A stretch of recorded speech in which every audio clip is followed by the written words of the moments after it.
everyone. Thank you for coming tonight. Welcome to our event. I'm Christine Smallwood. I'm going to be moderating tonight's conversation about Thomas Mann. I want to start by just thanking the Goethe Institute, who is partnering with the Brooklyn Institute for Social Research on this event. And I'm going to tell you a little bit about the conversation that we're going to be having tonight and who is here to have the conversation. We're here tonight to talk about Thomas Mann, his ideas on democracy, and how those ideas evolved over his life and work. So tonight we're going to be looking at some of his most famous novels, including Faustus and The Magic Mountain, to ask how his political beliefs were reflected in his fiction and how he understood the relationship between art, the artist, and politics. We'll be asking, did Mann believe the art and artist to be autonomous, or were culture and aesthetic form bound up with politics and material conditions? How did he understand the rise of fascism? Was it an eruption of mass hysteria or a byproduct of bourgeois humanist culture? And what accounts for the changes in his thinking on these themes? Tonight, we have with us Rebecca Ariel Port and Nathan Shields. I'm going to give their bios briefly, and then we're going to start with some opening remarks. So Rebecca Ariel Port is a member of the core faculty at the Brooklyn Institute for Social Research. She is at work on a book about paradise, Arcadia, and the Golden Age. Nathan Shields is a composer, musicologist, and member of the associate faculty at the Brooklyn Institute for Social Research.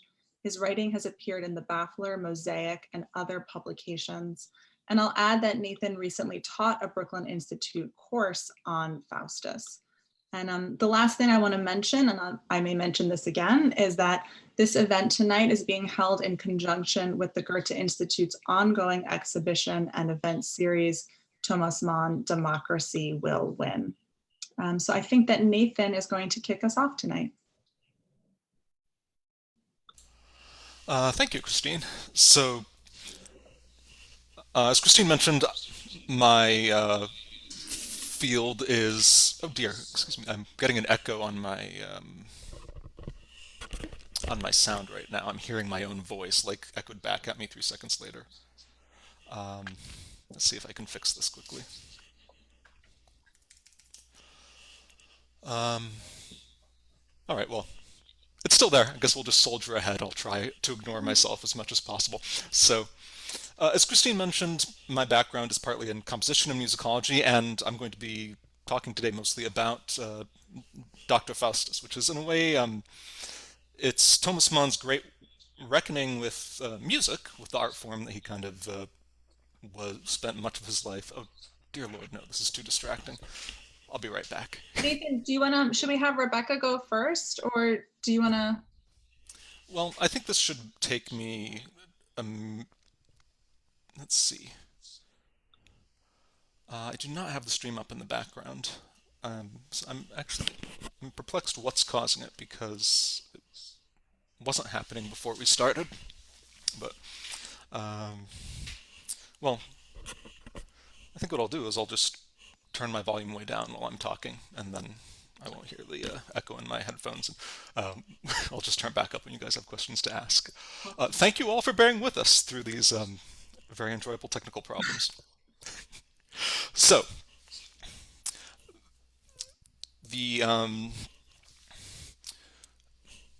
as I was saying, I'm going to be talking about, no, this is strange. I have it muted and I'm still hearing an echo of my voice. I can actually hear it too.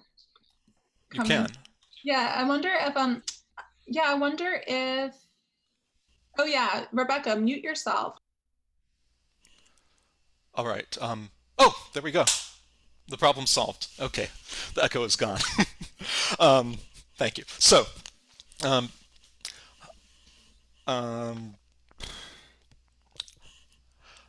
going to talk today a little bit about ultimately Mann's kind of last major novel, Doctor Faustus, which is a kind of reckoning with a lot of the kind of subjects that we'll be discussing throughout the evening. The question of the relationship of politics and art, and particularly of politics and music.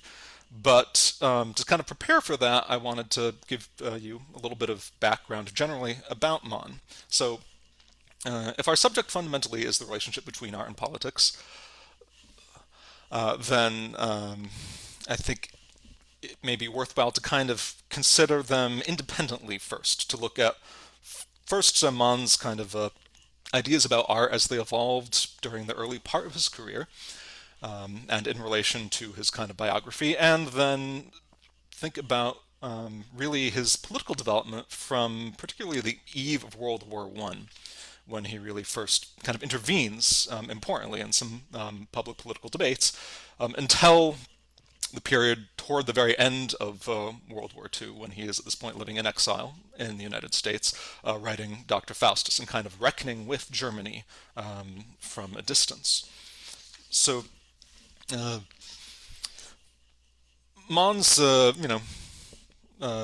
he is born significantly in sort of northern Germany. He's you could say a kind of a scion of like the northern German Protestant bourgeoisie. He's born there in I want to say 1875, and so he comes from this very wealthy, kind of prosperous and kind of very upright merchant family, and this background is going to figure in a fairly important way into his first major work, the book that kind of makes him famous still as like a very young man, I want to say maybe 25 or 26, which is the novel Buddenbrooks.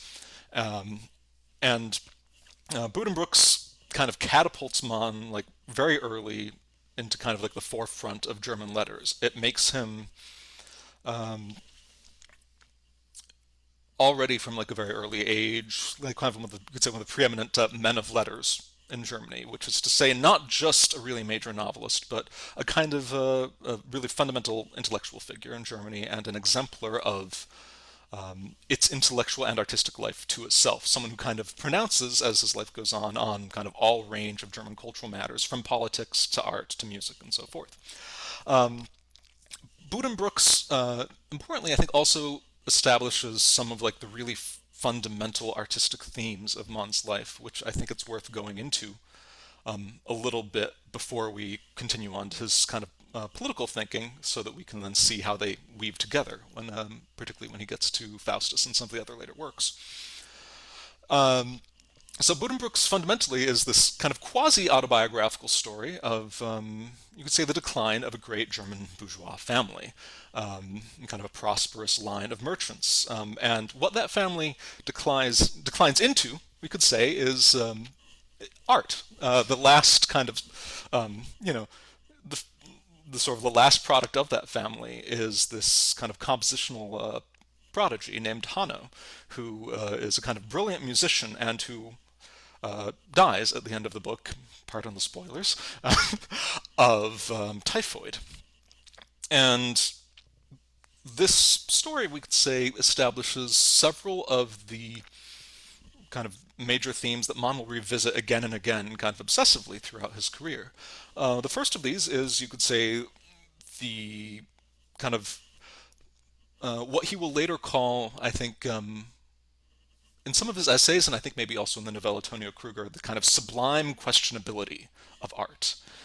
The notion of art as, we might say, the kind of what comes after the degeneration of bourgeois virtue, that there is something about art, very importantly to Mann, that is associated, we could say, with sickness, that the creative process itself is kind of both spurred by and somehow tends to deepen disease, often in a literal way. So throughout Mann's major works, from the sort of typhoid in Buddenbrooks to this kind of outbreak of cholera and death in Venice to syphilis, which we'll return to in Doctor Faustus, disease is fundamentally related to the creative process. And disease is kind of a proxy for, we could say, for kind of eros, for the sort of fertility that eros induces in the great creative artist. And,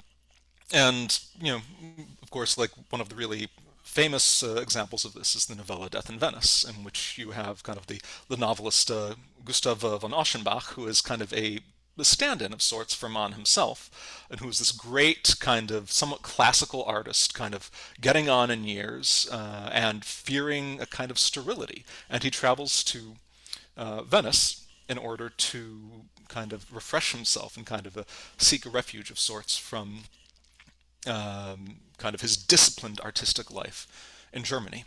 And in Venice, famously, he becomes infatuated with this young boy, Tadzio. And this is, of course, based on an actual visit of Mann's to Venice, in which he actually did become obsessed with a much younger man. And this obsession leads Aschenbach first to a kind of brief creative flowering, and then also ultimately leaves him to stay in Venice, where he kind of catches cholera finally during the big outbreak and dies. But what Death in Venice also captures really centrally, that is going to be very important for Faustus and a lot of the later work, is, you could say, the underlying symbolic meaning of disease for Mann and its relation to art. And this is that disease, very kind of evidently in Death in Venice, becomes a symbol of, of the Dionysian. So Mann, in this novella and really throughout a lot of the later work, is implicitly in dialogue with Nietzsche, and with Nietzsche specifically with The Birth of Tragedy, which is kind of the great work of Nietzsche's youth, in which he kind of postulates that all art, particularly Greek art, but really all art, is divided between what he calls kind of the Apollonian, which is ordered, rational, kind of lucid. It's the realm of appearances, and kind of the Apollonian art for Nietzsche is sculpture, fundamentally. And then there is Dionysian art. So Apollo, of course, is, the god of light, of creation. And then Dionysus is, of course, the god of intoxication. So Dionysian art is kind of irrational, erotic. It is sort of the deep sort of upspring, kind of welling up from the kind of underlying kind of chthonic interior of the individual or of the culture. So the symbol for this, of course, is this great scene that kind of closes Death in Venice, in which Aschenbach, right before he dies, has a dream of this great bacchanal, this kind of giant Dionysian revelry, in which these various bacchae, sort of maenads, kind of pour down from the hills, and kind of lashing themselves and kind of dancing ecstatically. And he has this dream, and then essentially he dies. So art then, like true art, artistic fertility, we could say, becomes associated with sickness, with death, but also with like this kind of deep, kind of upwelling irrational force within us. And it is that irrationality that is, on the one hand, the kind of source of artistic creativity, and on the other hand, already for Mann at this point, in 1912, when he writes Death in Venice, a source of a kind of danger. And again, so sublimely questionable, his phrase, which I think is great. Now, the paradigmatic art of the Dionysian, of course, is music. And particularly for Mann, it is often the sort of great tradition of German music of the 19th century, extending, in some ways going back beyond the 19th century to Bach, but really centrally, like from Beethoven through Wagner, who was a really major preoccupation of his, which we'll return to, up to kind of the dawn of the 20th century. This is the sort of Dionysian art par excellence, as it was also for Nietzsche when he wrote The Birth of Tragedy. So this is, we could say, the first piece of our puzzle, the kind of the art half. Now, there is next the question of Mann's political evolution, which biographically kind of picks up more or less from where we left off. As I said, Death in Venice is in 1912. And Mann's first major political pronouncements happen really kind of on the eve of World War I and kind of during World War I, with a series of disputes with his brother Heinrich Mann, who is also a novelist and a kind of broadly kind of social democratic and sort of liberal in his sympathies. Mann, by comparison at this point, is a sort of, you could say, conservative, in some ways kind of a apolitical or seemingly apolitical aesthete. And he has this ongoing dispute with Heinrich during the war over the role of the artist and the artist's relation to the political. And the sort of central document of that dispute for Mann is this book called Reflections of a Non-Political Man. And Reflections is it's a difficult document to locate in some ways for us because it contains a combination of things that we would think of normally as being kind of contradictory. On the one hand, Mann says that the artist is non-political, must be kind of above and beyond politics. On the other hand, Mann makes these statements that seem themselves intensely political. He combines the attitude of apolitical aestheticism with, you would say, a kind of intense nationalist chauvinism almost, and at this point in his career, a kind of a fascination with violence. Now, the idea of sort of supposed apoliticism and nationalism, and combined with nationalism, seems odd to us, but it is maybe a little less odd if we think of it a little bit in relation to these underlying categories that we've already talked about in kind of Mann's kind of artistic thought. So if you have the juxtaposition, or so the opposition, between the Apollonian and the Dionysian is kind of the source of what is true and authentic, this can be understood in some ways as functioning politically as well. And Mann, in the Reflections, among other things, proposes a kind of distinction between what he calls civilization and culture.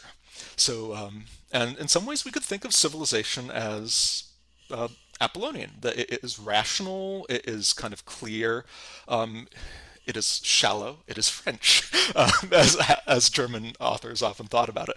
Culture is deep, underlying, kind of instinctual in German. And the artist is allied fundamentally not with civilization, as Mann says that Heinrich is, but with culture.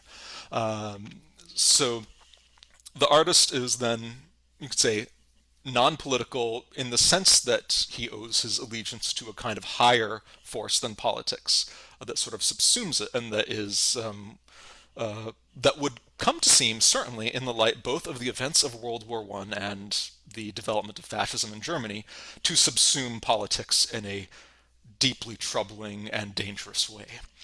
And partly as a result of the kind of catastrophe of World War I, Mann comes increasingly to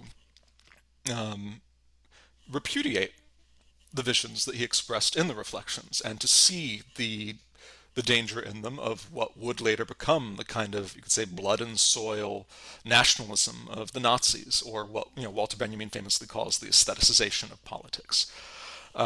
And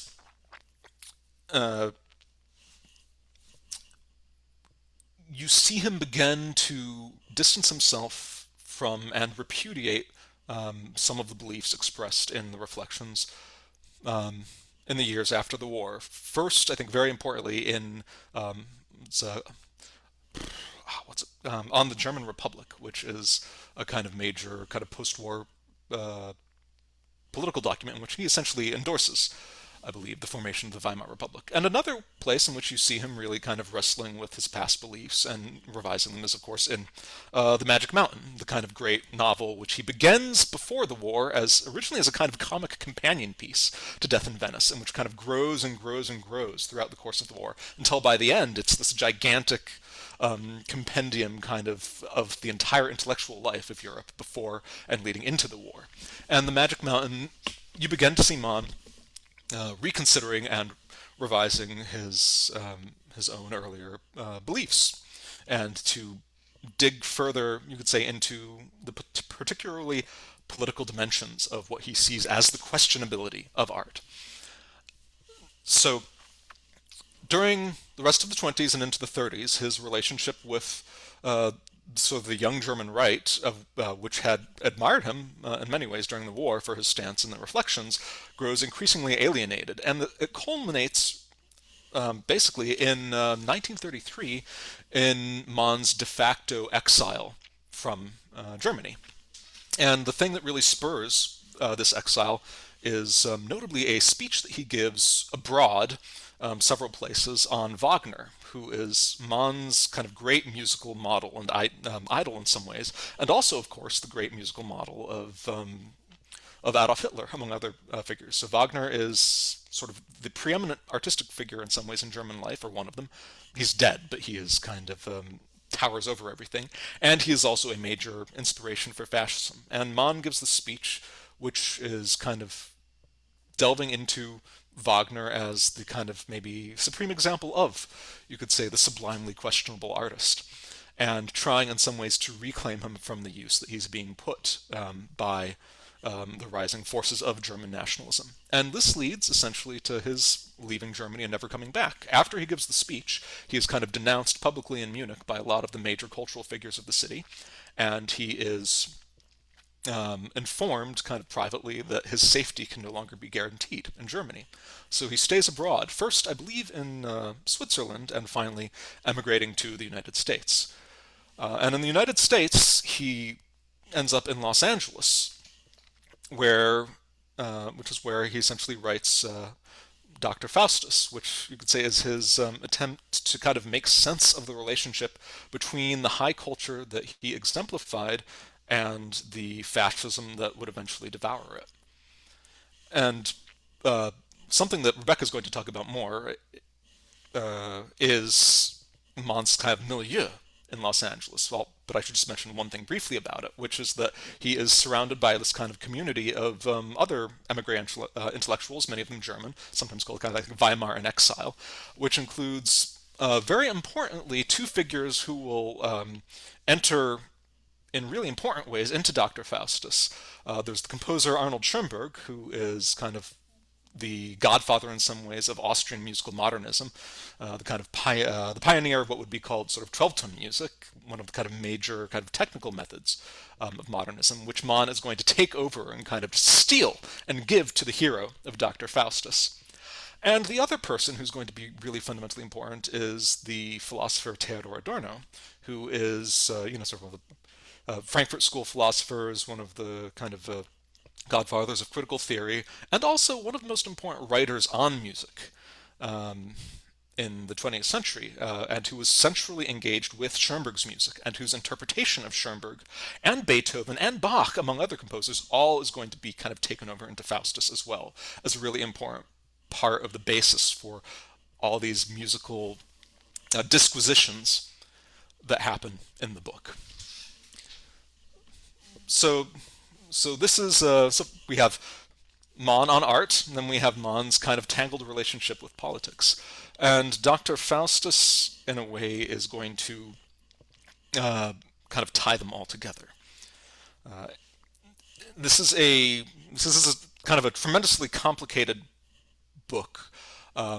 So as a way of thinking about it, to kind of sort of clarify what he does and the way he's kind of engaging with the past, I think it can be helpful to think of it as, well, first, it is one of the kind of great works of kind of self-reflexive modernist art, of like these 20th century works that are art, that are fundamentally about themselves and the kind of their own possibility as works of art. So it is constantly kind of engaging in a sort of implicit way with its own form, its own kind of artistic language and substance. More practically, we can think of it as kind of being divided into sort of four layers, kind of getting kind of progressively deeper from, you could say, the surface level of the story to the kind of underlying themes. Oh, Christine. I was going to say, Nathan, that maybe this actually might be, before we get too deep into Yeah. Faustus, we just want to, because I think Rebecca's going to talk a little bit about the moment in Los Angeles. Is that Mhm. right? And so is it okay to sort of hold and then come back to Faustus? Oh, absolutely. Okay, amazing. All right, so I'm going to just turn things over to Rebecca.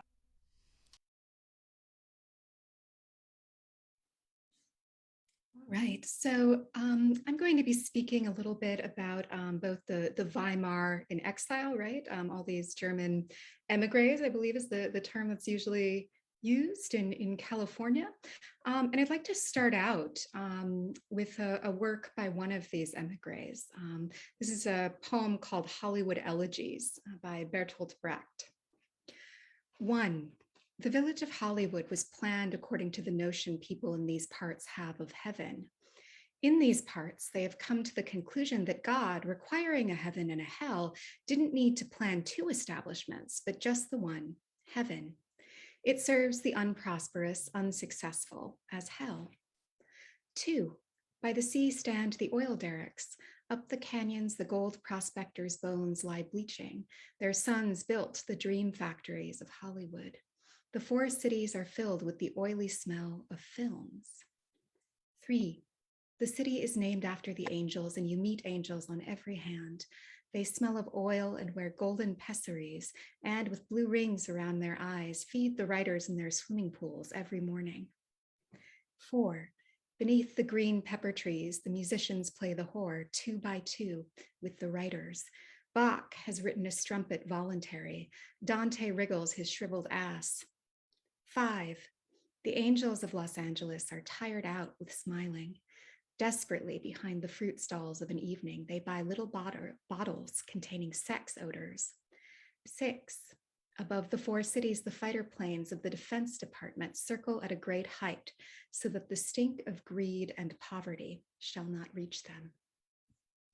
So I wanted to begin with this little portrait of Los Angeles from top to bottom in many senses, because I think that in many ways, the kind of climate of Weimar in exile is really, really typified by some of the contrasts that Brecht sets up here. I'll just point out one, the sons of the gold prospectors building the dream factories of Hollywood. And so it's this poem that makes visible both the kind of sort of glitter and decadence on the surface, which in a way is sort of an inverse picture of the glitter and decadence often associated with the Weimar era. And it's Also an era that owes itself very much to kind of the mechanisms of labor and capital. And the atrocities that are associated with those phenomena. So there is a sense of great disorientation that most historians of Weimar and exile sort of express when they have a moment in the introduction of their books, inevitably, when they say, "Oh, it was so strange to me that that these German exiles, with their kind of high culture backgrounds, are here living in Los Angeles during this time." So there is a conversation with Leo Lowenthal, who was among these emigres. And he remarks that what has not been lost is the critical approach, the process of analysis, retaining the good and rejecting the bad, the need to accuse, the indictment of all that exists, but without explicit hopes. What has occurred is not a retreat into skepticism or cynicism, but sadness. The utopian motif has been suspended. So a real kind of ring of just resignation there. At the very beginning of World War II, and by 1941, all of the emigres, whom I will list some of in a moment, have arrived on the shores of the Pacific. And one day, they're standing there on the beach, a few of them, when suddenly Adorno, whom Nathan has already spoken a little bit about, is seized by grief, by melancholy. And he says, "We should throw out a message in a bottle." And the composer Hans Eisler, who set that Brecht poem, Hollywood Elegies, to music, replies, "What should it say? It should say, 'I feel so lousy.'" This metaphor of the message in the bottle is one that is anecdotally based on this real event, but is also something that becomes in the work of Adorno and Horkheimer, but mostly Adorno, a kind of metaphor for what critical theory should be striving to do. And one of the things that it should be striving to do, certainly not the limit of critical theory, is to write a message about how things are for those who can read it, and to throw it out on the ocean, even if there's nobody who can read it right now, so that you have to write as if something can be redeemed. So again, kind of certain practical limits to that approach, but it is one that is very suggestive to me of the kind of atmosphere of California at that time, particularly for these German exiles. There's Bertolt Brecht, in Santa Monica, Heinrich Mann, who is Thomas's brother, on Montana Avenue. Salka Viertel, who is a screenwriter, is also right there near the Santa Monica beach. There's Alfred Döblin, so the author of Berlin Alexanderplatz. There is Furtwanger, who occupies a place called the Villa Aurora, which is still, I believe, preserved by the German government in the same way that Mann's house is. And there are a number of other luminaries, including this leftist composer, Hans Eisler. Schoenberg is there. Alma Mahler, who is the widow of Gustav Mahler. There's Franz Werfel, who is the man that she married after Mahler. There is Elizabeth Hauptmann, who is the co-author of Threepenny Opera, and Theodor Adorno, who is having his meetings with Max Horkheimer at the time, and they're going to write together the dialectic of enlightenment. And of course, there is Thomas Mann. All of these emigres are in LA by 1941, right? So the war has begun, and the business of Hollywood goes on. While the emigres are there, many of them actually try to work in the film industry. They have varying degrees of success. Brecht actually gets a film made. I think it's Hangmen Don't Cry is probably the name of it. Mann is brought over as a kind of already a sort of German luminary and an ornament in some ways to the American landscape. And indeed, his publisher Knopf sets him up to be received as sort of this eminent man of letters, to borrow Nathan's earlier phrase. And so he has this kind of cachet, and Mann was a bit of a peacock. He liked to get a lot of vitamin P, which was his name for praise.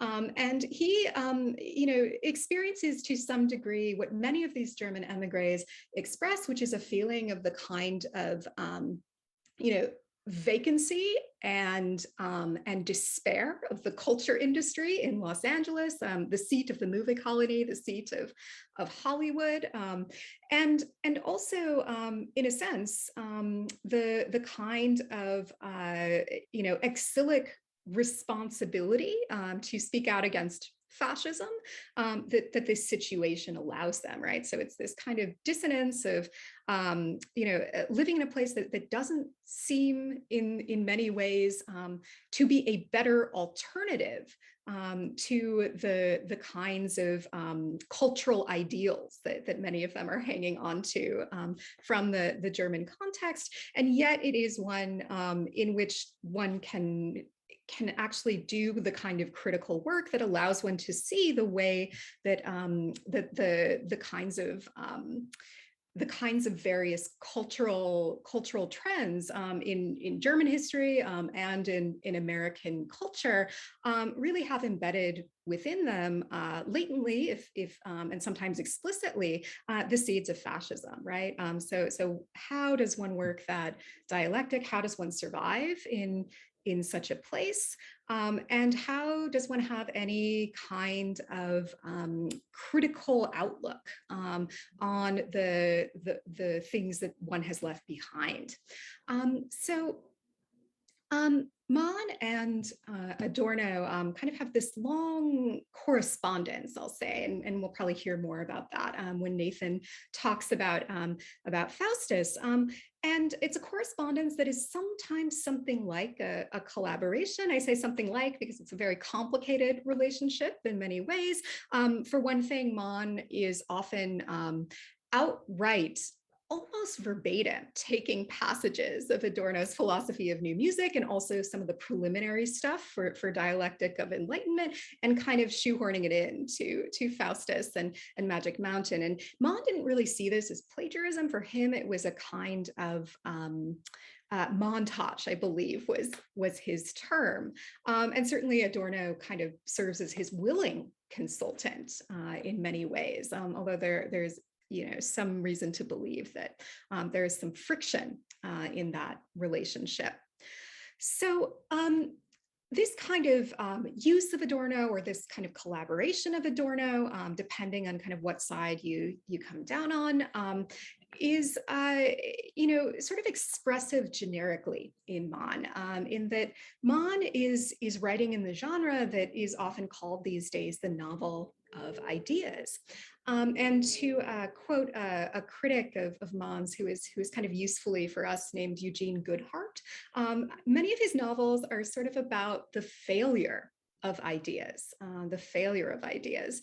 And that is a kind of it is a kind of demonstration of how ideas fail, that maybe doesn't always know that it's that. And I'll sort of come right out and say that I think Mann is astonishingly interesting as a novelist, and yet I do not think that many of his novels are particularly successful.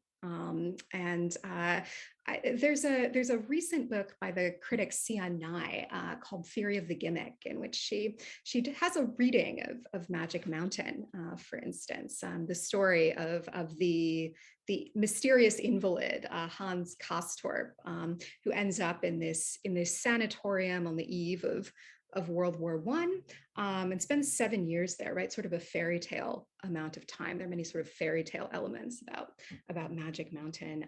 And while he's there, it's like all of the kinds of major currents of ideas from German culture and major debates sort of play out in these almost allegorical figures that populate this sanatorium, one of whom represents sort of lust and eros and all of that. And then we have Settembrini, who is this sort of liberal humanist figure. And we have Naphtha, who is this Jewish Jesuit who also is a totalitarian in many ways.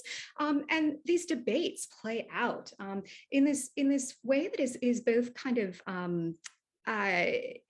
very sort of arid, and yet propulsive at the same time throughout the novel. And so the novel kind of uneasily holds in tension the things that a novel is supposed to do, right? Like to sort of dissolve ideas into character, to dissolve them into the mechanisms of plot and the forms of kind of something that can be taken in, aesthetically.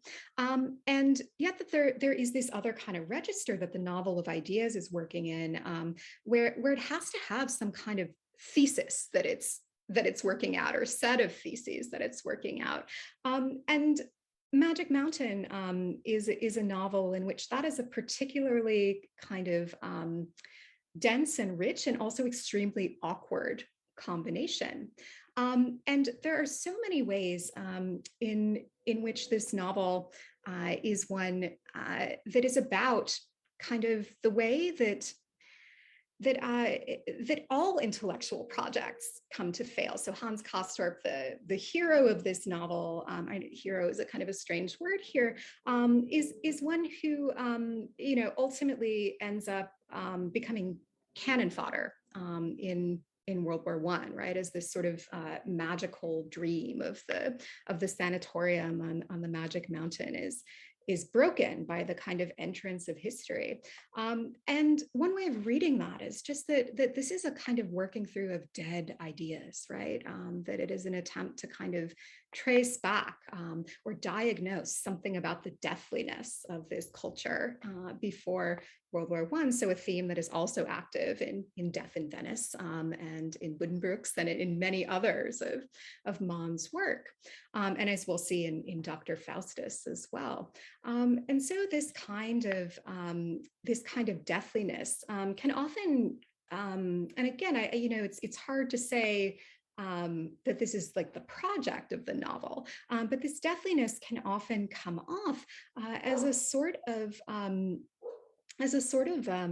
diagnosis of things that are desperately wrong, but also one with kind of no way out, or sort of unearned ways out, as Adorno says of the end of Dr. Faustus, that there's something unearned there. And so in a way, Mann is a great portraitist of a kind of of reality with the life being evacuated out of it. But that's also a very kind of difficult place to dwell politically. So at the same time that he is, during the course of World War II, sort of giving these public radio addresses, sort of speaking out against fascism and particularly against the camps, and arguing for a sort of universal responsibility, and not just sort of blaming Nazis for what has happened, but ordinary Germans as well, a position that draws him many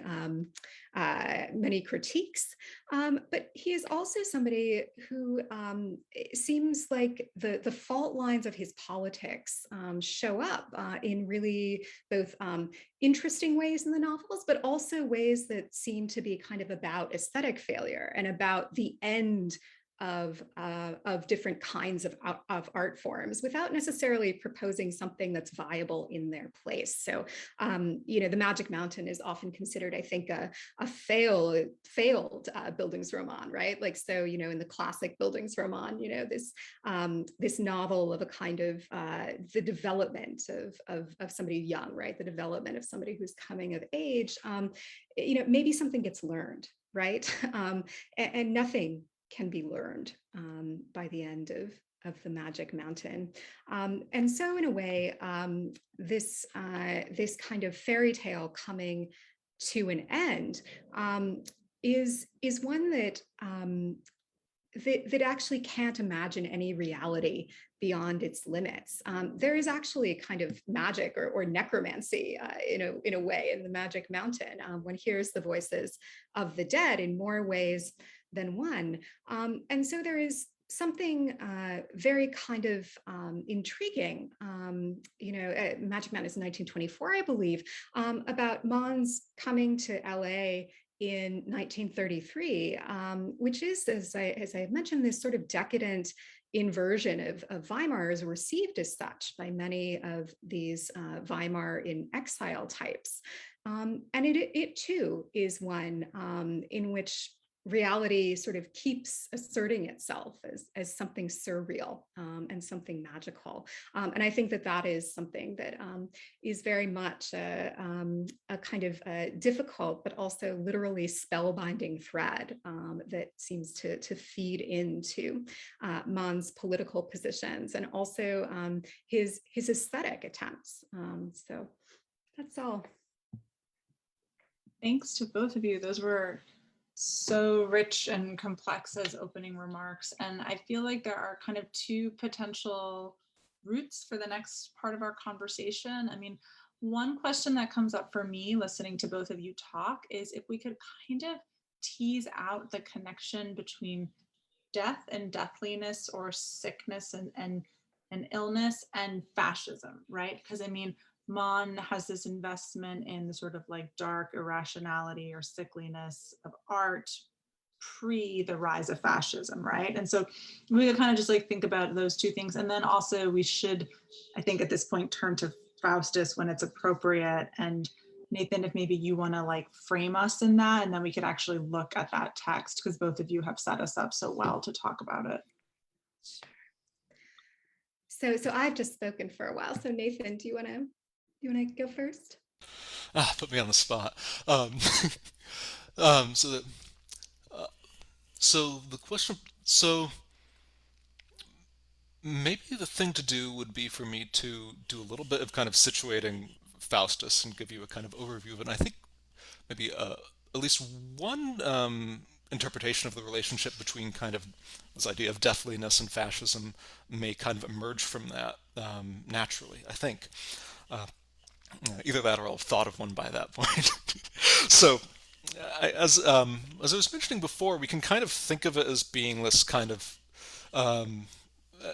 this almost strange palimpsest of a novel, that you have like all these different kind of literary layers or artistic layers that are kind of superimposed upon each other, and like the exterior layer, like the most superficial one that we see, is kind of a realist novel, or as Rebecca says, like a novel of ideas. It's so it is. I mean, literally, it is just the story of the kind of education adulthood art and kind of collapse into disease and madness and death of a kind of great German artist, this, Mann's protagonist, Adrian Leverkühn. So on one level, you can read the entire thing as a completely realistic novel where everything has a kind of a cause that's kind of comprehensible in kind of normal terms. Then sort of the um, so for the story of itself, of course, is kind of a version of the Faust story, right? So the story of Faust sells his soul to the devil for knowledge, essentially, and is kind of damned at the end, and kind of like the original primal version of the Faust myth. Mann's telling of that, rather than kind of the scholar, which is what Faust is originally, the Faust figure is a composer. And what he quote unquote sells his soul for is artistic greatness. In a way, it is a way past the sterility and artistic impasse that he is caught in, which is itself a kind of symbol of, you could say, the impasse of all of the arts in Germany and in Europe on the eve of modernism. So he, you can say, in a way, what the devil gives him. And the devil, who he meets in this kind of central dialogue in the book, speaks essentially with the voice of Adorno, as kind of spouting Adorno's musical philosophy. What the devil gives him is a breakthrough, and this is a word that appears really centrally again and again for Mann, the durchbrechen, like breakthrough, and he kind of plays with this because it can mean both an artistic breakthrough. It also means the break, like at some point the Nazis breaking through the defensive lines in France, and it also means kind of the other shout of that. To durchbrechen is also ausbrechen, breakout, outbreak of disease. So you have this kind of image of the breakthrough that kind of ties together the kind of triumph of kind of this discovery of modernist artistic technique that he gets from the devil, so to speak, and disease, and also the kind of the actions of the fascists in Europe. So this is at the same time, you could say, so everything that sort of seems supernatural in the narrative, very importantly, has also a plausible naturalistic explanation. Early on in the book, Adrian, the composer, contracts syphilis. And you can read everything that happens after that, his kind of artistic brilliance, his collapse, and his death, either as a product of his pact with the devil or as the natural kind of workings out of the progress of the disease, which gives him artistic fertility and ultimately leads to his kind of collapse into a kind of dementia for the last 12 years of his life. So we could say, so the surface level, we could say, is the kind of this quasi-allegorical novel of ideas about the fate of the arts and also really the fate of ideas in Germany at this time. Musically, Leverkühn's art, as I said, is based on Schoenberg. It's based on the way Adorno writes about and discusses Schoenberg. And we can kind of maybe later, as time allows, come back and look a little bit at what concretely is going on in that music that Mann draws on. But personally, he is also crucially based on Nietzsche. The idea was common at the time that Mann wrote this book that Nietzsche had himself gone mad from syphilis. Historically, this is probably not the case, but this was kind of part of the foundation of the figure of Leverkühn, that he is a Nietzsche figure. So at one level, you could say the devil is kind of giving him this artistic breakthrough to kind of get past the kind of sterility of the old art. At another level, what the syphilis is doing, or you could say like the gift of the devil, is it is giving him the Dionysian fertility to renew German culture, or as he sees it, to renew German culture. And this is what leads us, you could say, to the kind of the sort of deeper level, or a deeper level, perhaps, of Mann's allegory, which is that if it's about the arts, if it's about a Nietzsche figure, it is also about Germany as a whole. And the Dionysian intoxication or syphilitic madness that the kind of artist hero is given as this diabolical gift, also increasingly as the book goes on, seems to correspond to the kind of gift of renewal that fascism seemed to offer to Germany. And this is where maybe, well, not, yeah, maybe briefly it would make sense for me to kind of look at actually what's going on musically, if that's okay, in kind of the Schoenberg music that Adorno and Mann are drawing on. Now, I'm going to play a kind of a brief snippet of kind of an early Schoenberg piece that is kind of an important technical basis of what Mann will then use to kind of give flesh to the idea of his kind of musician hero. And we'll kind of see how this figures into this kind of larger Dionysian Apollonian question and into his kind of portrait of the fate of Germany.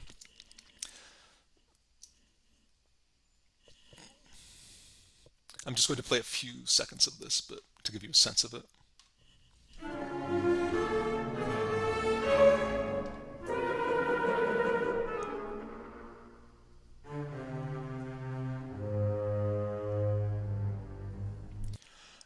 And then a little bit later in the piece, we'll get this kind of pounding, kind of ostinato figure. We just get this hammering figure in the low strings, repeating again and again. And it goes like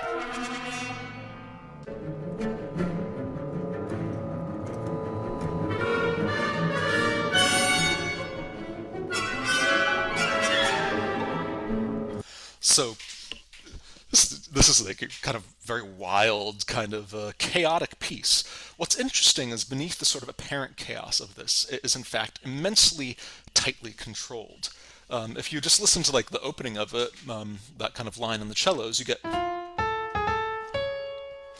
and then a little bit later you get this figure way down low. And then a little bit later, when you get that kind of hammering string ostinato I was just talking about, it's basically going. What's interesting, and it's going to become kind of key to the kind of fictional music that Mann gives to Adrian Leverkusen in Doctor Faustus, is that every little cell that you heard there, you notice that these are all groups of 3 notes. The first one is it goes up a step, and then a leap, what we would call a third. So it goes up a second and then a third. And then you have the same thing that repeats. Again, up a second and then a third. When you get this figure down here, you can hear it. Like it's that first group of 3 notes turned upside down. It's what we would call kind of an inversion of that. So he's taking this tiny little cell, a set of 3 notes, and he's playing it, then he's repeating it higher, and then he's flipping it. And then later when you get, you can hear how, and that last one is the one before it backwards. So now the original thing that he started with is both upside down and backwards. And the entire piece, you can kind of pull it out of just countless transformations of this kind of tiny, sort of what we would call a motivic cell, this really just microscopic set of notes. And this became the basis of what was called kind of the 12-tone technique in later Schoenberg, which is the invention that Mann steals and gives to Leverkusen. And what's kind of important about the idea of 12-tone music in Doctor Faustus is that you have on the one hand it is this artistic form of absolute rigid, rigorous control, where kind of conscious will is being exerted over every kind of selection. It is in this sense completely Apollonian, kind of pure, rational, precise, but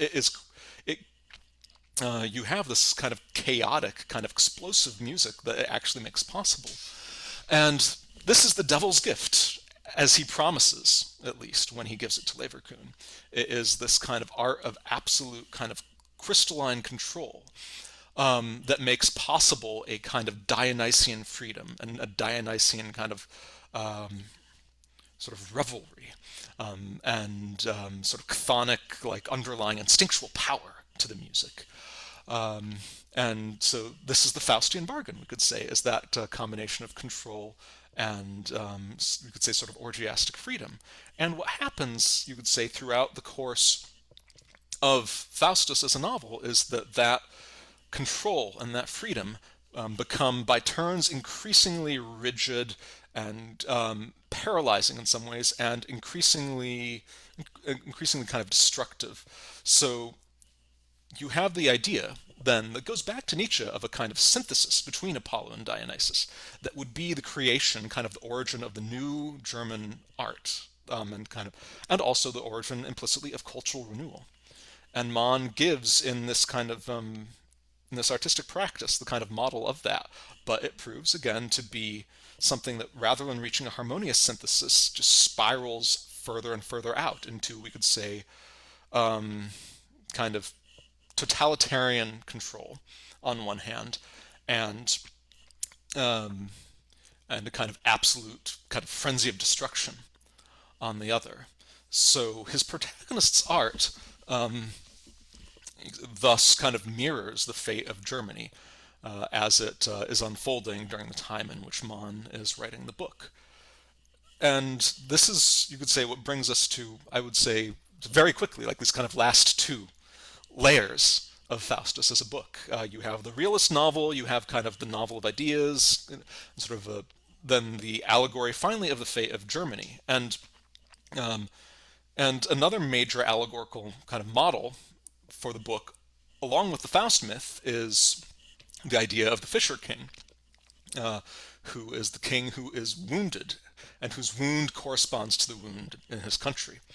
And in one of the really common tellings of this, which is Wagner's opera Parsifal, which Mann explicitly compares Dr. Faustus to, that wound is kind of a wound, like implicitly like in the genitals, that the king has been stabbed with the spear as a result of his kind of lust. It is a sexual wound.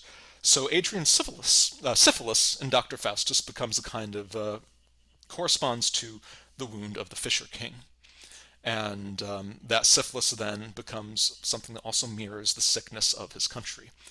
Um, and so you have then, at the end of the book, what seems to be, despite what seems to be at least this very kind of despairing conclusion, with his collapse into madness being a kind of anticipation of Germany's own subsequent collapse.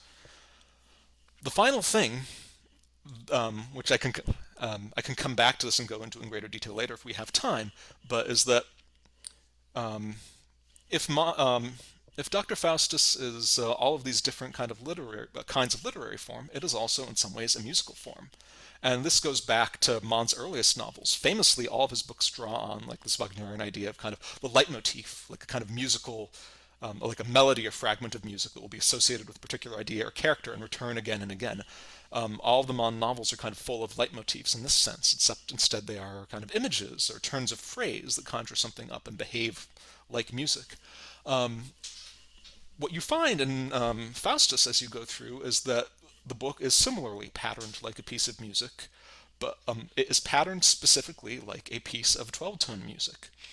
All of these temporal patterns, events happen like between when Adrian is given the gift of, let's see, being able to kind of create this new music, and when he goes mad, 12 years elapse.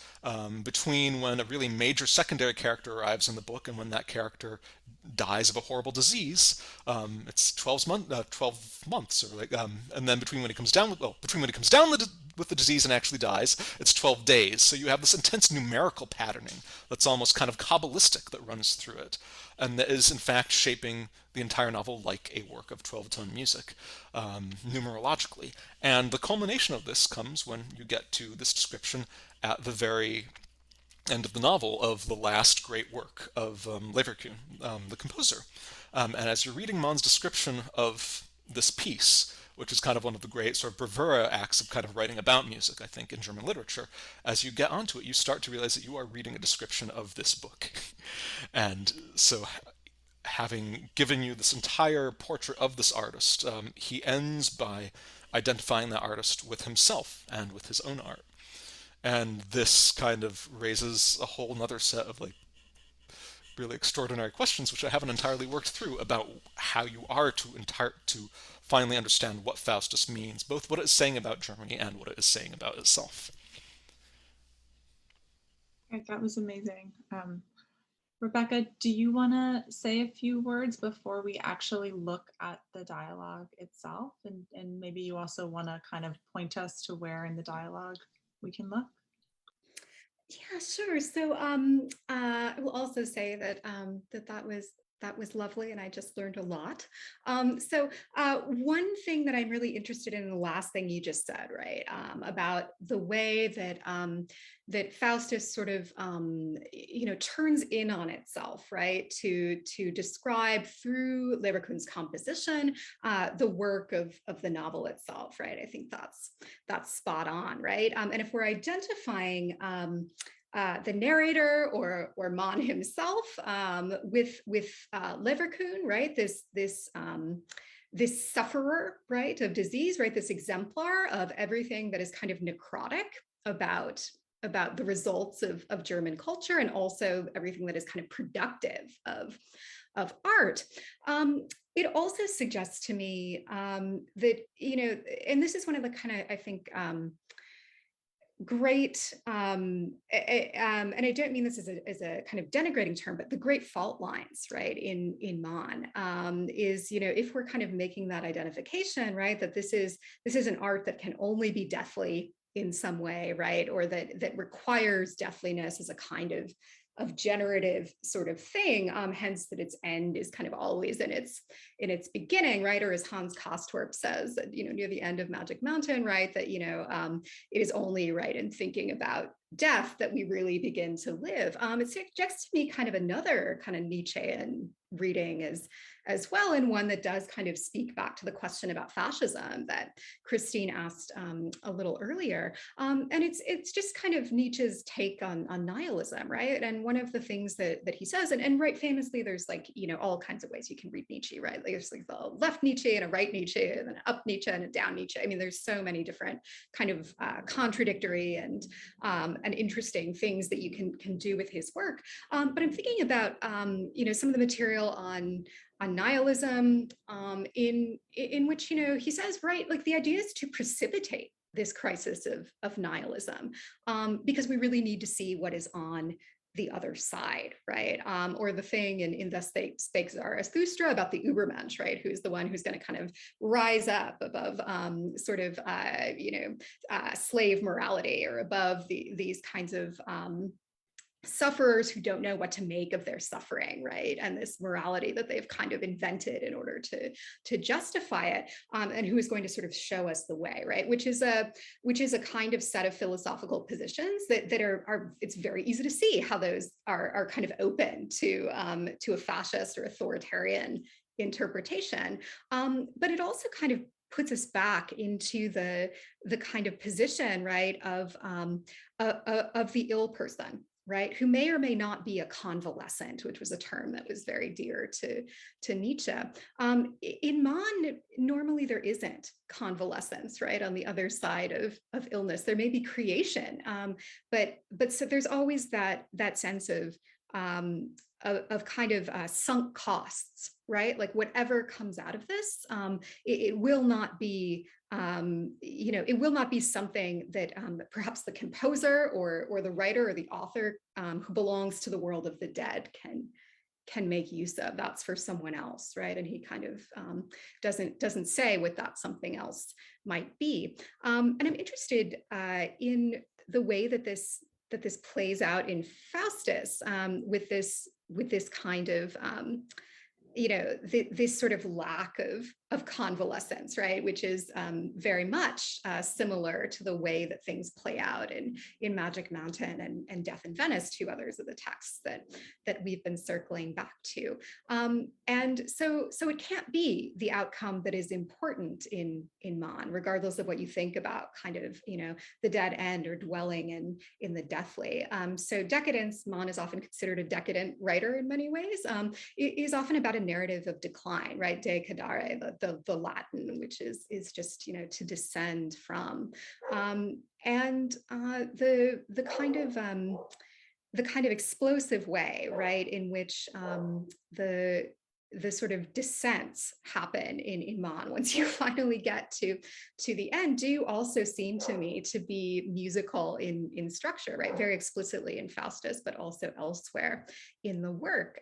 So I'm interested then, because he seems such a writer endings, like, what we make of, like, all the work that it takes to get there, right? Like all the recitative, so to speak. So maybe that's a good place to kind of go to this dialogue with Mephistopheles, or the devil. It's sort of, he's just referred to as he, I think, in the text. I'll set this up a little bit by saying that this novel is narrated by a friend of Leverkusen's named Zeitblom, who gives him the idea at some point to write an opera based on a libretto that is based on Shakespeare's Love's Labour's Lost. So to say a little bit about that play, it's one in which sort of does what it says on the tin. The King of Navarre and his lords retreat to a castle, and they're going to sequester themselves in study away from worldly temptations. And then the Princess of France comes a calling, and of course, everybody falls in love. But it's sort of a problem play in many ways, because at the end, it's not that everybody kind of gets paired off happily. What happens is that the countries are going to war. They're going to war, and thus, maybe they'll meet again in a year's time for Love's Labour's Won, the sequel that Shakespeare never got around to writing. But it ends in kind of the state of war, and it ends with sort of the labor of love having been done, but all of its results being lost. And that seems to me to be something that preoccupies Mann as well. Is what do you do with labors that come to naught? And yeah, I mean, there's an incredible pessimism in that that I think is worth unfolding in its many different registers as it plays out. So should we read a little bit of this dialogue with Mephistopheles, or the devil? I mean, that's more alliterative, and so it sounds better to the ear. So I'm just going to bring it up for my own self. And this is technically a dialogue, but Mephistopheles, or the devil, is the one who is doing most of the talking. So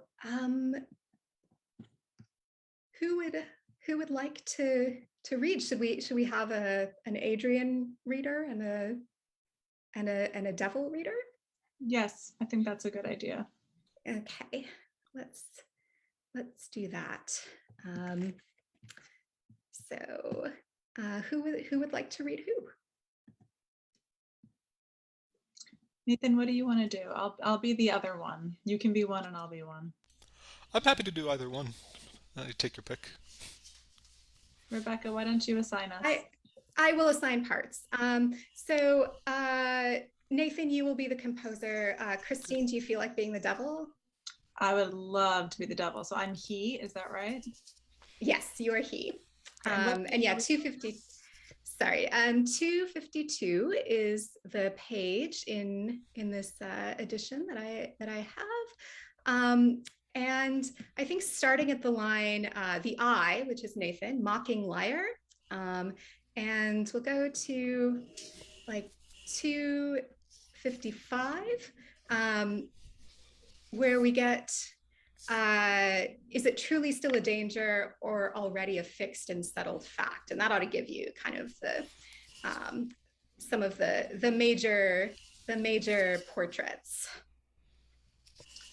Okay, sounds good. Rebecca, cut us off if we don't stop where we're supposed to stop. Gotcha.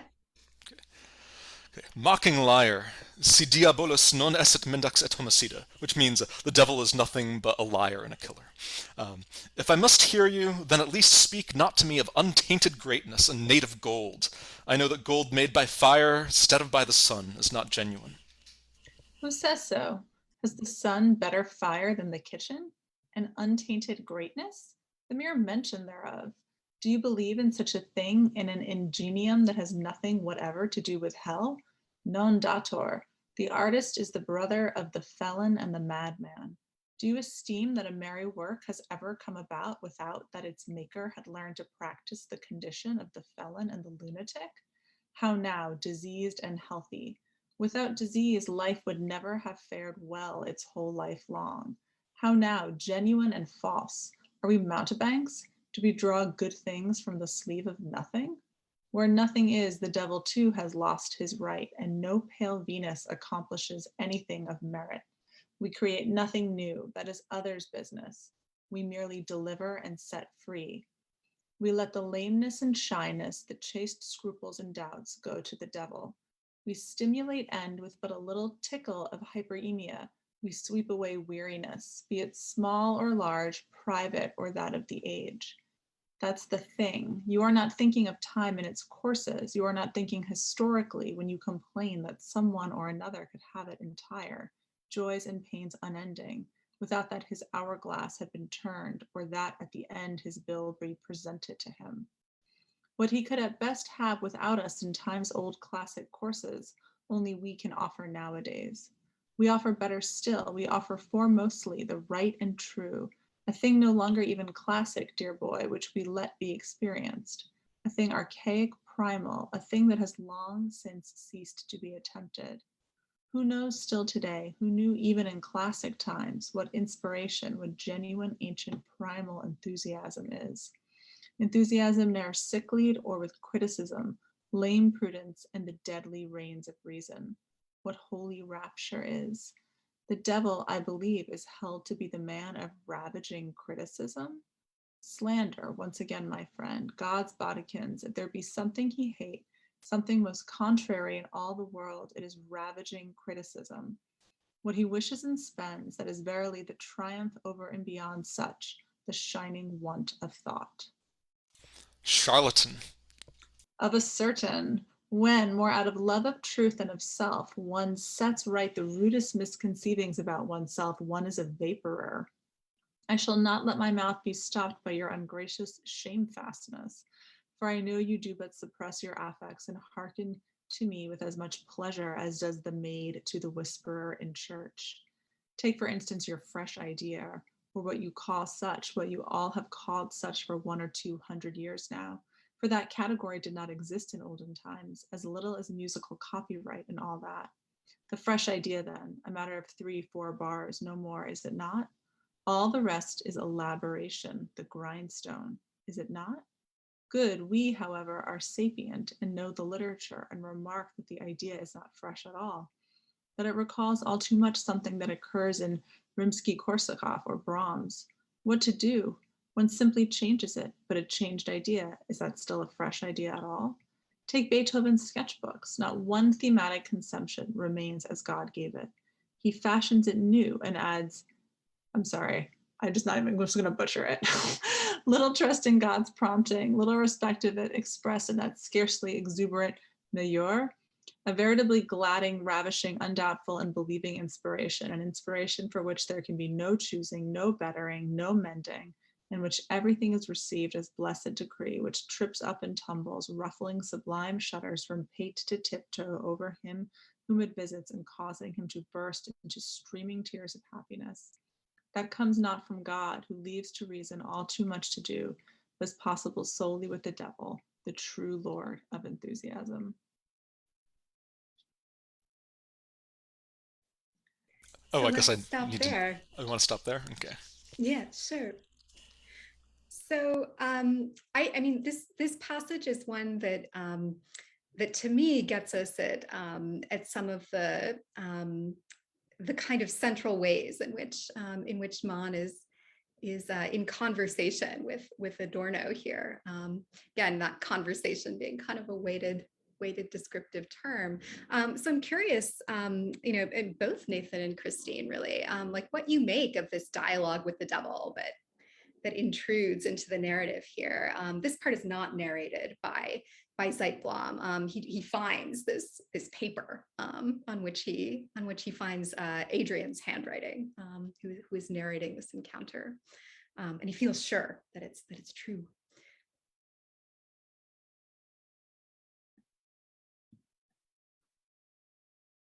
So yeah, I mean, Nathan, do you want to say your piece about? Sure. I mean, so Yeah. I mean, oh, so part of what's happening dramatically, which is kind of maybe important to know at this stage, is that what comes right after the part we read is that Leverkusen, this is kind of what this is a document that he writes. It's kind of recording this dialogue that Zeitblum, the kind of narrator, finds later and incorporates. So after this, Leverkusen starts to say that during the end of this dialogue, the appearance of the kind of figure sitting across from him was starting to change. So the devil, when he kind of comes to Leverkusen, he kind of assumes these three guises. One is a kind of one is like a sort of very old-fashioned kind of medieval, I think, diabolical figure. No, actually, no. This is wrong. The first one is a pimp. Um, and then the second one is a theologian. So the beginning of the passage that we're listening to, they are talking about the devil and kind of the theological idea of the devil. And what's kind of very crucial here is that he says, we create nothing new, that is others' business. We merely deliver and set free. And a little bit later he says, do not believe that the devil is the man of ravaging criticism. No, what we give is, it says, we give the triumph over and beyond such, meaning the triumph over criticism, the shining want of thought. So again, this sort of Dionysian freedom. But you get like these two really crucial ideas here. One is sort of that Dionysian notion of the devil's kind of loosing the bonds of criticism, the bonds of kind of rational self-awareness. The other is this, the kind of theological idea of the devil as what's called the kind of ape of God, that the devil cannot create, but can only kind of mimic. Is kind of an Augustinian idea. The only what comes from God truly has being. Evil is just kind of negation, the lack of being. So all that the devil can really do is kind of parody and imitate. And implicitly, then what happens in the dialogue after this kind of theological discussion is the figure of the theologian, who actually this doesn't really come across so much in translation. I mean, it does a little bit, but it's kind of hard to translate this. The theologian is speaking in a kind of imitation of Luther's German. He's speaking in medieval German, and as in the last part of that passage that we're listening to, as Adrian goes on to relate, he gradually turns into a figure who looks like a contemporary intellectual, in fact, who looks a bit like Adorno. And as this is happening, his language changes kind of subtly from this Lutheran German, which is like very distinct. It's very kind of remote from modern German, to something that sounds very much like Adorno's kind of very kind of analytical German. But with that transformation then of the devil from kind of like the archaic theological figure to this contemporary writer, a certain kind of commonality is being maintained in what he's talking about. He's gone from talking about the fact that the devil cannot create to talking about the fact that the contemporary artist cannot create. He's saying, like, what is wanting now, what we lack, is inspiration, like a true like moment of just pure melodic genius that kind of comes unbidden, as opposed to all what he calls the grindstone, the kind of the work of artistic kind of workmanship. I think, can I ask you with a question?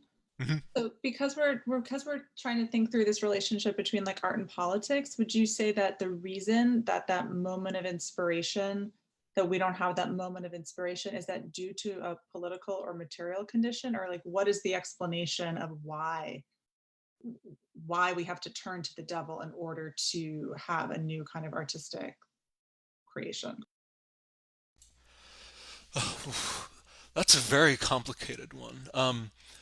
I think that what you would have to say, I think this is true for kind of Mann's reading of how Mann's reading Adorno, and I think maybe true for Mann himself as well, is that it is simultaneously a kind of cultural or artistic impasse, and also a kind of broader political one.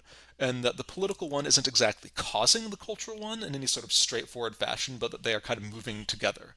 That there's, you could say, a kind of predetermined harmony between them, kind of that in both of them you have sort of the old artistic forms, really like the forms of you could say it's sort of bourgeois art, really, of the 19th century tradition that's inherited from Beethoven. That those forms are kind of running stylistically into a dead end in a way that, as Adorno sees it, and I think also as Mann takes over from him, that is seemingly interior to the problems of the musical language, to the things that composers are doing simply as artists, the way that they're kind of exploring their language and pushing it to its extremes and pushing it to its breakdown.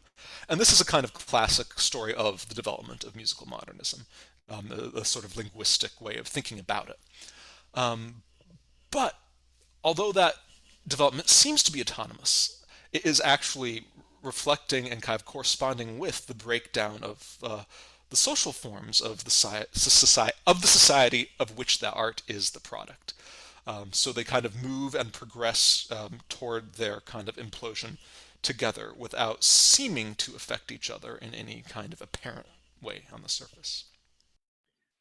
Okay, so we have about 10-15 minutes before we're going to end tonight. So do you guys want to make any kind of concluding gestures before some of the questions that we got were more specifically about Los Angeles and like why the emigres wound up in Los Angeles and how their potential grief about being there might have inflected their work. So we can bracket that and save it as like a Q&A moment, or we can take that up now. But I just want to, you could probably each have time to say like one more round of remarks. Yeah, so I'm ready to take questions if you are. So I then was trying to think of. do you want to answer the question of why Los Angeles was the place that they all wound up?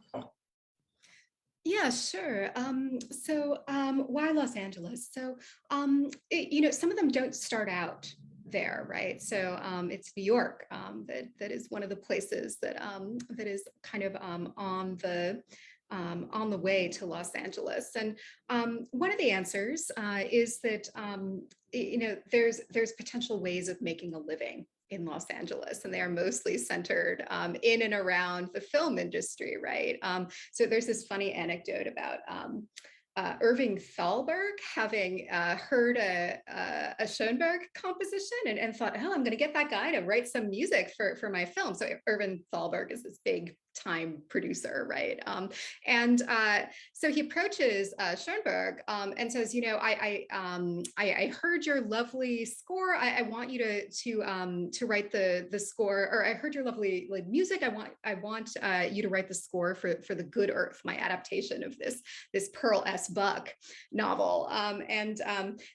Schoenberg is deeply offended by this and says, you called my music lovely, I'm out, right?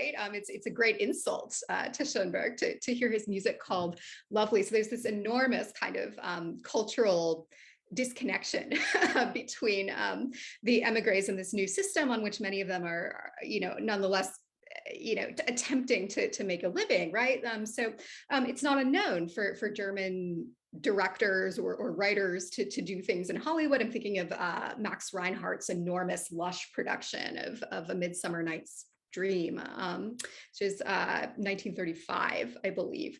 But there's also just this very, very strained kind of relationship, even as life is very easy in some ways, and in Los Angeles, comparatively speaking. But Heinrich Mann, Thomas's brother, right, is kind of doing a bit in the film industry for a while. Brecht a little bit as well. And there are all sorts of ways in which it's kind of one of the only kind of centers of letters, right, that will happen. Although Los Angeles has a very, very different culture from New York, which is considered sort of the intellectual sort of center of the country.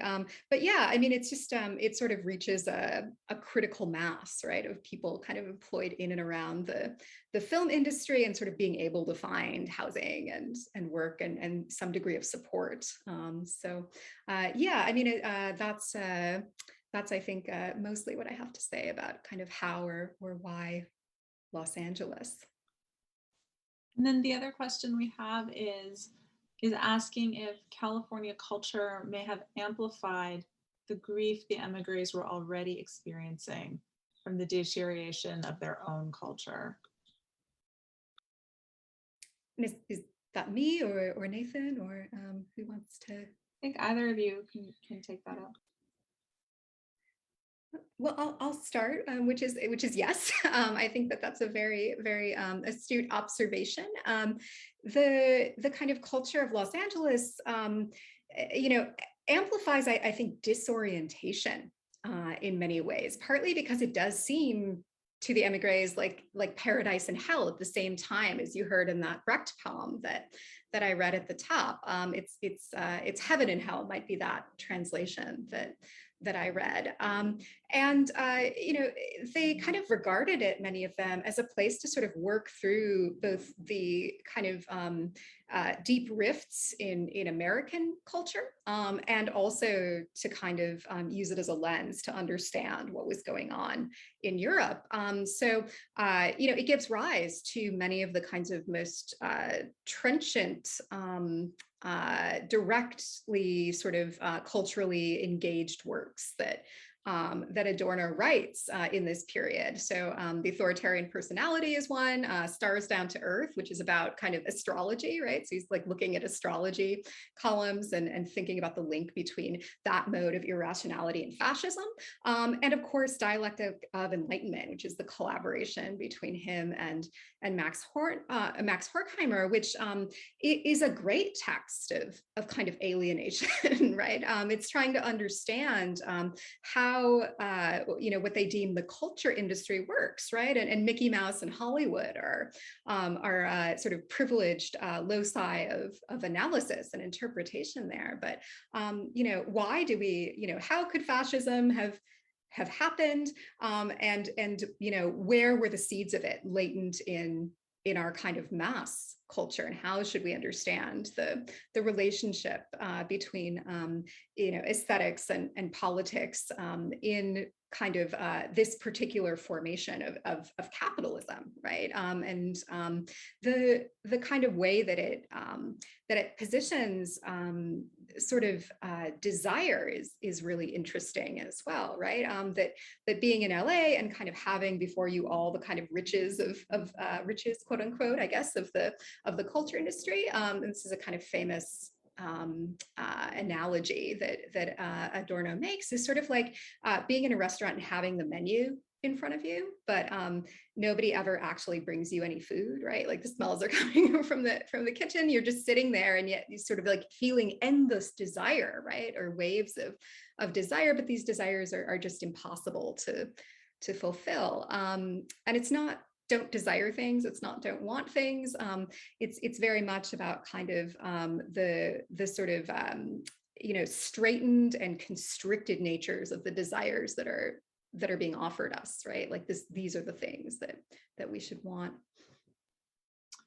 Okay, Nathan, do you want to make any final remarks, and then we will say our goodbyes? Well, I guess the only thing I was thinking about is kind of there's some interesting parallels there with kind of the lives of the kind of musical emigres as well. So the Schoenberg story that Rebecca tells is like that's a really amazing kind of documented musical life of this period, is which includes like the story, although I think he kind of distorts it for fun, is Oscar Levant's Memoirs of an Amnesiac, where he kind of Levant was kind of this raconteur and kind of pianist. He studied composition with Schoenberg, but was mostly known as kind of a talk show host and actor. He was in American in Paris, I think. But he sort of tells that story, and like he has in his version, which I think he embellishes things, but he has Schoenberg kind of getting into Thalberg's office, and Thalberg kind of makes the pitch to him, and Schoenberg says, "I will write it on only one condition. I want $10,000 and a guarantee that not any note of my music will be changed." And then Levant says, "Here ends any story of the relationship between Arnold Schoenberg and Irving Thalberg." But it captures a little bit of the immense sense of kind of just sort of incongruity that a lot of these kind of German emigres had there. So, I mean, so Schoenberg was, I mean, in some ways he very much liked it. He said that he had been kind of driven into paradise, was his kind of joke. And he would sort of play tennis with George Gershwin and actually sit around and somewhere in Mann's diaries, he talks about sort of playing Tristan und Isolde at the piano with Schoenberg, like kind of four hands. Mann would do like the bottom, and Schoenberg would do sort of the top voices. Uh, but on the other hand, you have Schoenberg and Igor Stravinsky lived like maybe within a mile or two of each other for years and never met, never talked, and were kind of going to actually meet up because they were kind of the great kind of antitheses of early 20th century music.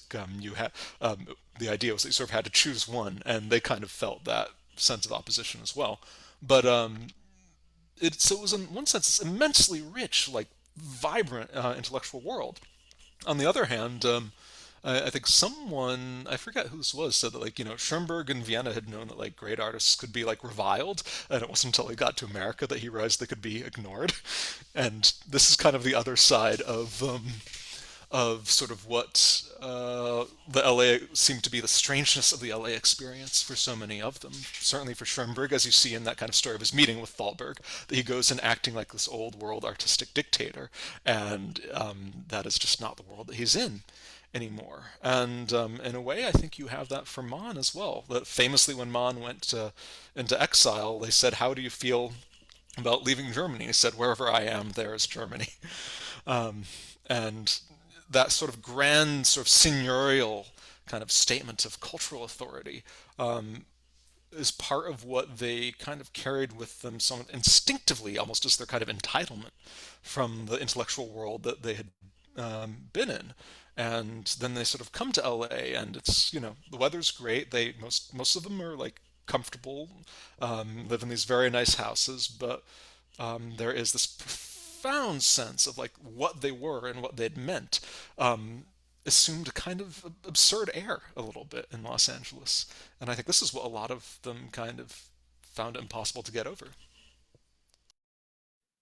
Okay, well, I think that's a really nice place for us to end. I want to thank both of you and Rebecca. Thank you, Rebecca. Thank you, Nathan, so much. I know I learned a lot Thank you, from your Christine. remarks. And just Thank a you. quick one more thank you to the Brooklyn Institute and to Goethe Institute, and to say that this exhibition and event series, Thomas Mann, Democracy Will Win, is ongoing. So that is all. Thank you for joining us.